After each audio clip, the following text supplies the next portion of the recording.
Sahabat-sahabat Kristus, salam jumpa dalam acara Sabtu Sarapan Bersama Tuhan. Adapun menu sarapan hari ini diambil dari 1 Raja-Raja pasal 18 ayat 27. Pada waktu tengah hari, Elia mulai mengejek mereka, katanya, "Panggillah lebih keras, bukankah dia Allah? Mungkin ia merenung, mungkin ada urusannya, mungkin ia bepergian, barangkali ia tidur dan belum terjaga." Majas ironi. Apakah majas ironi itu?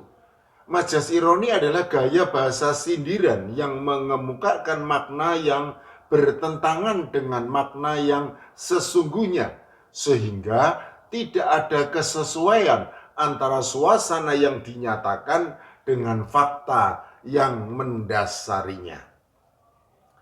Apakah majas ironi ada dalam Alkitab? Jawabannya ada, dan cukup banyak contohnya. Contoh yang paling jelas tertulis dalam 1 Raja-Raja pasal 18 ayat 27 yang menjadi menu sarapan kita hari ini. Pada waktu tengah hari, Elia mulai mengejek mereka, katanya, "Panggillah lebih keras, bukankah dia Allah? Mungkin ia merenung, mungkin ada urusannya, mungkin ia bepergian, barangkali ia tidur dan belum terjaga." Elia jelas memakai majas ironi untuk menyindir nabi-nabi Baal yang sedang bertanding melawan dirinya di Gunung Karmel. Karena Allah yang mereka sembah sejatinya hanyalah patung belaka yang memiliki telinga namun tidak dapat mendengar. Jadi sekeras apapun nabi-nabi Baal memanggil Allahnya, sudah pasti Allah tersebut tidak akan mendengar. Sindiran Elia tersebut masih ditambah lagi dengan pernyataan yang jelas-jelas mengemukakan makna yang bertentangan dengan makna yang sesungguhnya. Karena hal-hal tersebut tidak mungkin dapat dilakukan oleh Allah nabi-nabi Baal yang hanya merupakan patung tidak bernyawa buatan manusia. Mungkin ia merenung, mungkin ada urusannya, mungkin ia bepergian, barangkali ia tidur dan belum terjaga. Sahabat-sahabat Kristus, majas ironi yang digunakan oleh Elia tersebut mudah dikenali, terutama karena didahului dengan frasa yang jelas-jelas menunjukkan maksud Elia untuk menyindir nabi-nabi Baal. Pada waktu tengah hari, Elia mulai mengejek mereka, katanya. Sejatinya majas ironi memang digunakan dalam suatu kalimat untuk menyatakan sindiran secara halus tanpa perlu menggunakan kata-kata yang kasar, sehingga sindiran yang dikemukakan lebih bisa diterima karena sifatnya yang implisit. Hal ini tentu berbeda dengan majas sinisme maupun majas sarkasme yang cenderung tidak sopan, bahkan kasar. Selain itu, majas ironi boleh dikatakan juga membawa efek humor yang memberi kejutan kepada pihak yang disindir. Lanjut ke contoh yang lainnya. "Pergi sajalah berseru kepada para Allah yang telah kamu pilih itu, biar merekalah yang menyelamatkan kamu pada waktu kamu terdesak." Hakim-Hakim pasal 10 ayat 14. Firman Tuhan kepada bangsa Israel ini jelas-jelas dimaksudkan sebagai sindiran dengan menggunakan majas ironi. Karena makna yang dikemukakan bertentangan dengan makna yang sesungguhnya.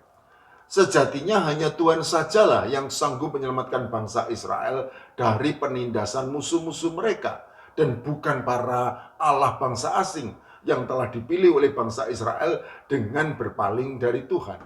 Hal ini jelas dinyatakan di dalam ayat-ayat sebelumnya.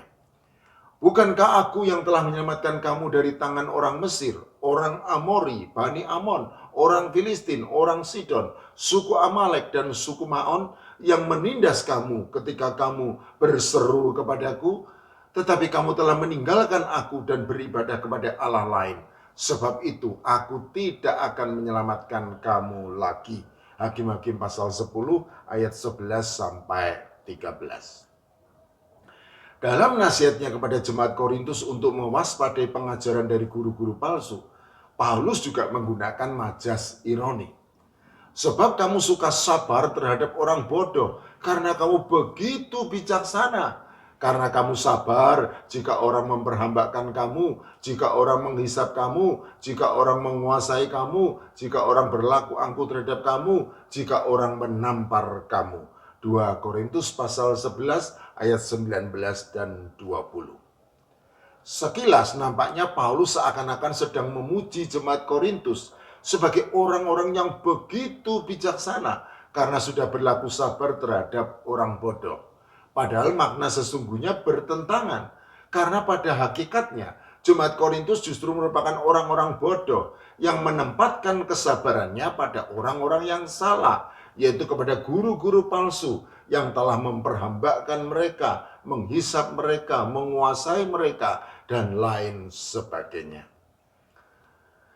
Sahabat-sahabat Kristus, terkadang suatu kalimat tidak boleh diterima secara harfiah, karena bisa jadi kalimat tersebut memang tidak dimaksudkan demikian.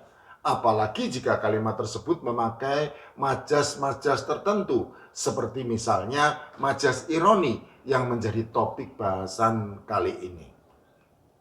Sebagai contoh penutup, perhatikan pernyataan Paulus dalam 2 Korintus pasal 11 ayat 17. Apa yang aku katakan, aku mengatakannya bukan sebagai seorang yang berkata menurut firman Tuhan, melainkan sebagai seorang bodoh yang berkeyakinan bahwa ia boleh bermegah. Pernyataan ini jelas menggunakan majas ironi, karena makna yang dikemukakan bertentangan dengan makna yang sesungguhnya.